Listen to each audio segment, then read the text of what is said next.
very good morning to our RANsquawk listeners. Welcome to the European Rundown for Tuesday, August the 10th. Just gone through 10:30 now in London, and a quick look around the markets. In terms of the Asian session, did see the Asian equity markets move lower. In particular, the Shanghai Comp was down close to 3%. Did see in terms of their trade balance, although a larger surplus than as expected, their import number was slightly lower than anticipated on the street. Also as well, their house price numbers were slightly weaker than anticipated. And in terms of Japan, we saw no mention in terms of further easing, which was somewhat speculated in the Japanese markets, where they kept rates on hold unanimously at 0.1% there. That has translated into lower equities in Europe, although we've held pretty sideways. We're down around 1% in the DAX and CAC in France, with the FTSE down around 0.5%.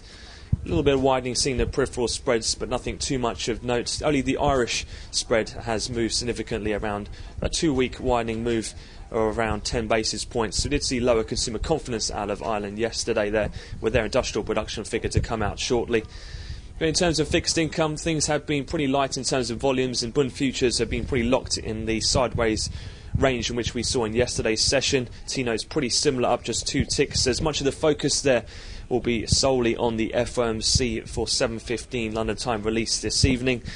Much of the talk has been building in regards to the potential for the Fed to embark or pull the trigger on QE2, although most investment bank research is pretty mixed in terms of whether that will indeed take place as soon as today. Most do see it happening at some point, and it is expected that the Federal Reserve or the FOMC will pay note to a bit of a decline in the deterioration in the US economy itself, given the bout of weaker data that we've had out of the US economy. Again, that'll be at 7:15.